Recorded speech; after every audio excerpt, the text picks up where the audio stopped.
Welcome back to the 9th video in this series on working with Cadence. Last time we looked at how to use the calculator and how to combine it with parametric sweeps. In this video we're going to look at a technique that allows us to assess the linearity of our circuit. But before we do that, let's first have a brief recap of how harmonic distortion works. When we design an amplifier, we do it with the intent of getting an output signal that is equal to the input signal times a certain constant factor. We can write a small equation that describes the relation between the output signal y and the input signal x as y equals a1x. In that equation, a1 is the gain of this amplifier. Now in reality, the output signal may contain some DC offset, which we can model by adding a constant term a0 to the equation. Luckily though, it's usually quite easy to filter that out with a capacitor. So that leaves us with an equation where a0 is quite easy to get rid of and a1 is a factor that you explicitly design your amplifier for. However, because we build amplifiers with nonlinear components like transistors, we can't really obtain a perfectly linear relation like that in a real circuit. The real transfer function between x and y will be nonlinear. We can approximate that nonlinearity with a Taylor expansion, which adds polynomial terms to the end of the equation that we wrote above, and the more terms we add, the more accurate our approximation of this nonlinear function becomes. Let's include a second order term and a third order term with their own factors a2 and a3. Now I'd like to ask the following question. If x is a cosine wave of a single frequency f0, so something like this, what would each term in the input to output relation, so the Taylor approximation that we just described, result in? Well, the term a0 has no impact because there is no relation between y and x through this first term. The first order term, a1 times x, gives us a cosine wave at a frequency of f0 with an amplitude a1 times larger than the input signal. The second order term is where it becomes interesting.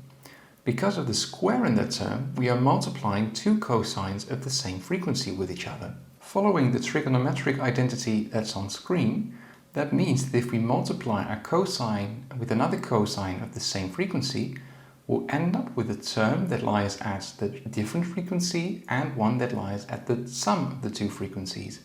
Now, because both cosines use the same frequency, we end up with a term at DC and one that lies at double the frequency. And in a similar way, the third order term gives us components at f0 and 3 times f0. The main conclusion that we can draw from this is that nonlinearity in our amplifier circuit will create new frequency components at multiples of the input frequency.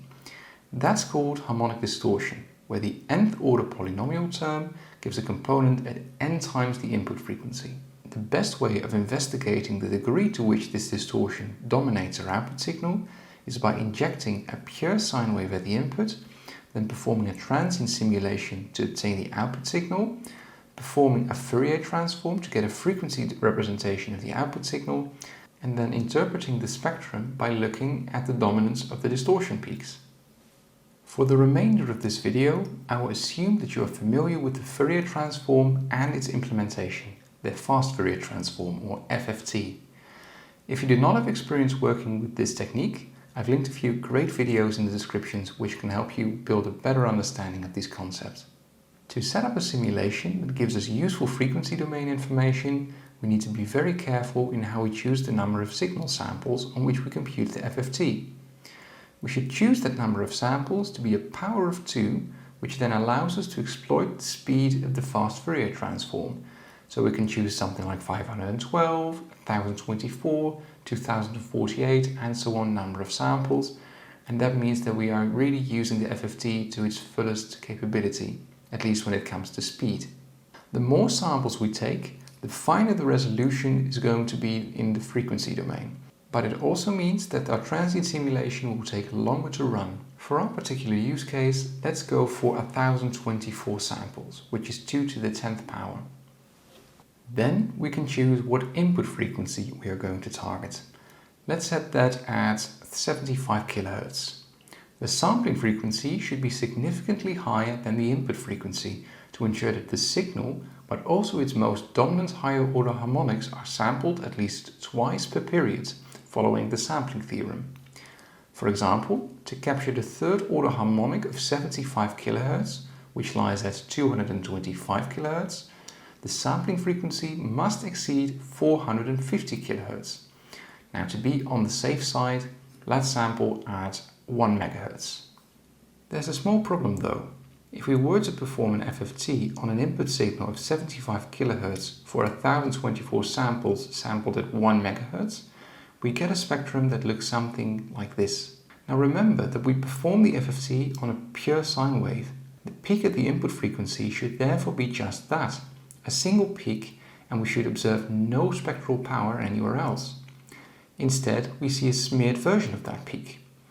This effect is called spectral leakage, and it's important to know where it comes from. We are taking 1024 samples at a sampling rate of 1 MHz, so we're measuring a signal for 1024 microseconds. This time frame between the first and the last sample is what we will call the record.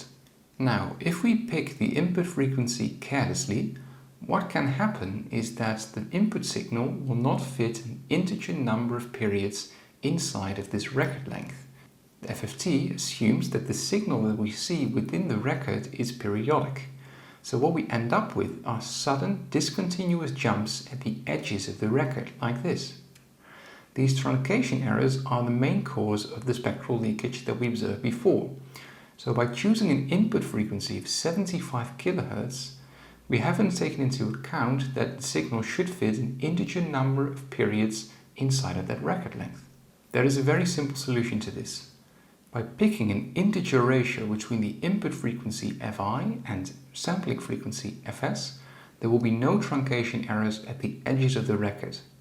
We can summarize the constraints between Fi and Fs as this. The ratio between Fi and Fs must be equal to m over 2 to the nth power, where m and n are both integers. Again, by choosing m to be an integer value, we ensure that the input signal fits an integer number of times in the record. 2 to the nth power refers to the fact that we need a number of samples that's a power of 2. If you really insist on using an input frequency which doesn't reduce truncation errors at the edges of the record, or if we do not have the luxury of choosing the input signal, there is a technique that can slightly alleviate the effect of spectral leakage.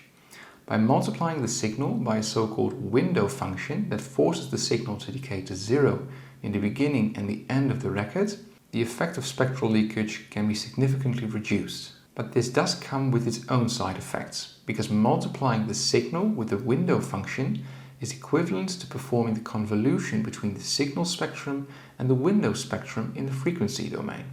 In other words, even though the truncation errors at the edges are reduced, the signal spectrum is still slightly modified by windowing.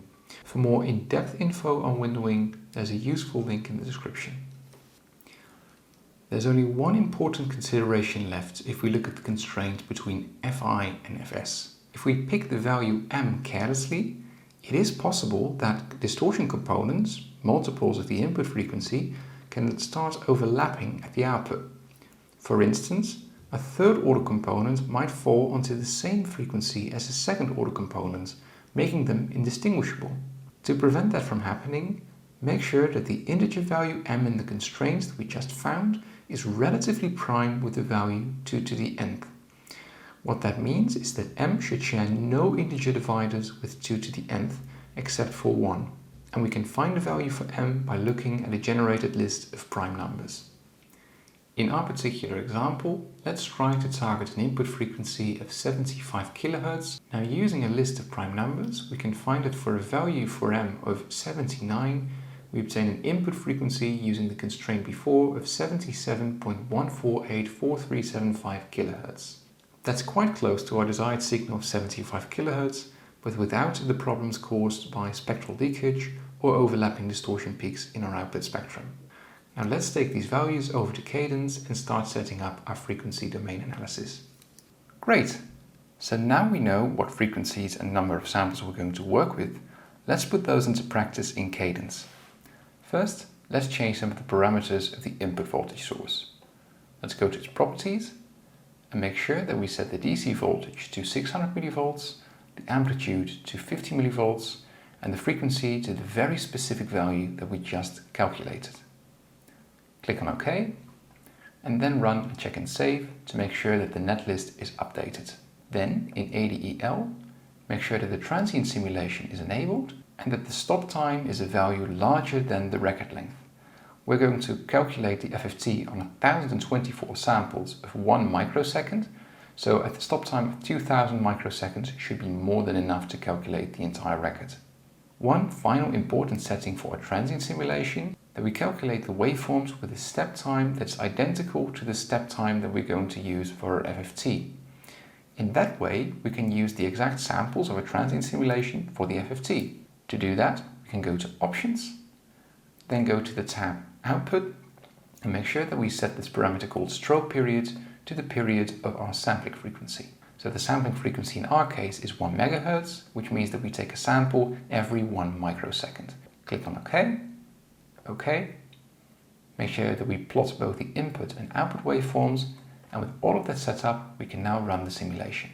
Now we obtain a plot with both the input and the output waveforms.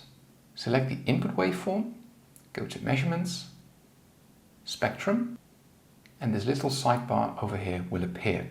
To then set up the time over which we're going to calculate our FFT, let's choose Calculate Stop Time over here, and let's take the signal from 100 microseconds onwards. It's good practice to take a start time that's larger than 0, because at times close to 0, some signals may still have to settle. We're going to take 1024 samples at a rate of 1 MHz. Let's set the window type to rectangular.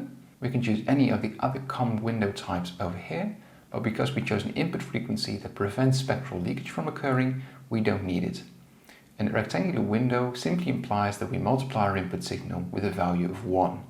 So it doesn't have any impact on the amplitude of our signal. With all of that set up, we can now plot the spectrum. And we obtain the following plot. Notice that the noise floor lies around -300 decibels.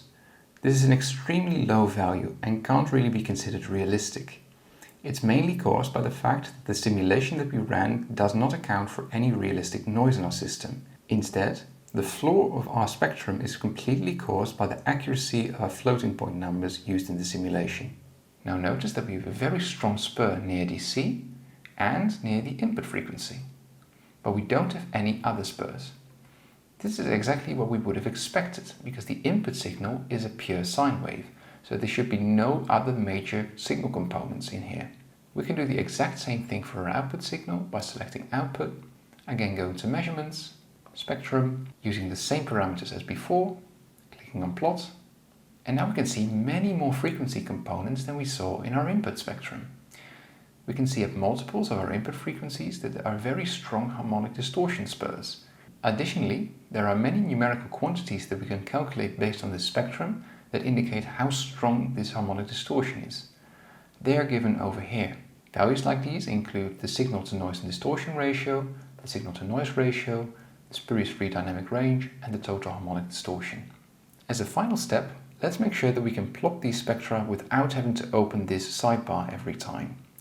We can do that by selecting the spectrum over here, right-clicking, then choosing Send to ADE. After having done this, we can now safely close this plot window, and notice now that in ADEL, the spectrum is listed as one of the outputs of the simulation. If we deselect the input and output waveforms and rerun the simulation, we will now automatically get the output spectrum without having to go through that sidebar again. And with that, you should have a solid basis for getting the spectra of signals in your simulations. With these, you can get a solid understanding of how dominant distortion effects are in your circuit. Next time, we'll discuss our final topic. How can we plot the simulation results from Cadence in a more sophisticated plotting tool like MATLAB? See you then.